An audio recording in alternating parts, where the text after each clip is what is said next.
රටේ ජනතාව වෙනුවෙන්.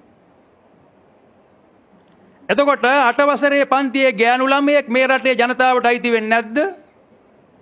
අයිති වෙනවා. එහෙනම් ජාතික රූපවාහිනිය මේ රටේ 8 වසරේ පන්තියේ ගෑනු දරුවෙක් වෙනුවෙන් පෙනී සිටින්නේ නැති රූපවාහිනියක්.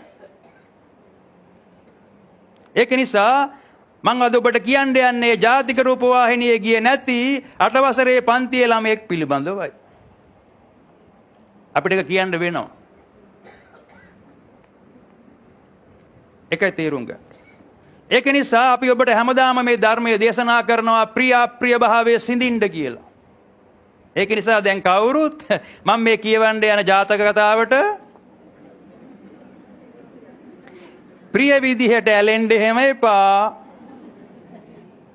අප්‍රිය විදිහට ගැටෙන්නත් එක යම් යථාර්ථයක්.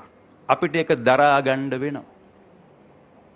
අපිට අටලෝ දහමට මුහුණ දෙන්න වෙනවා. 6-4 දැකගත්තු පුද්ගලයෝ න කම්පති න චලති න බහති න විස්සෝපති. ඒ අය අටලෝ දහමට කම්පා වෙන්නේ ලාභ අලාභ යස ආයස නින්දා ප්‍රශංසා සැප දුක්. ඒක නිසා අද අපිට කතා කරන්න වෙනවා මෙන්න මේ පිළිබඳවත්. මෙන්න මේ පල්ලේගම ජාතකයේ පිළිබඳ වෙසක් දවසේ. මම ඊට පස්සේ ඔබට කියන්නම් ඇයි මම මේ පල්ලේගම ජාතක ගැන කතා කරන්න කියලා. එතකොට අපිට මේ තැන් වල නාන තොටු පොළවල් වල කියන කතා වැදගත්.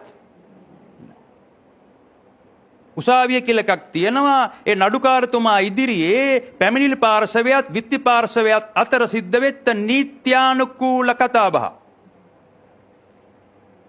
මොකක්ද කියලා බලමු.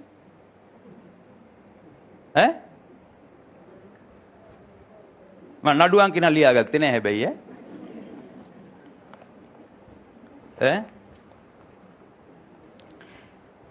බාල වයස්කාර දැරියක බරපතල ලෙස ලිංගික අපයෝජනයට ලක් කිරීමේ සිද්ධියක් සම්බන්ධයෙන් චෝදනා ලබා රක්ෂිත බන්ධනාගාරගත කර සිටි අනුරාධපුර අටමස්ථානාධිපති පල්ලේගම හේමරතන හිමියන් සහ මුදලට චේතනාන්විතවම තම දියණිය අපයෝජනය කිරීමට ආධාර අනුබල දීමේ චෝදනාවට රක්ෂිත බන්ධනාගාරගත කර සිටි වින්දිත දැරියගේ මව දැඩි අප කොන්දේසි මත මුදා ඇරීමට අනුරාධපුර ප්‍රධාන මහේස්ත්‍රාත් සහ අතිරේක දිසාවිනිසුරු සියපත් සසින්දු වික්‍රමරත්න නියෝග කළේය.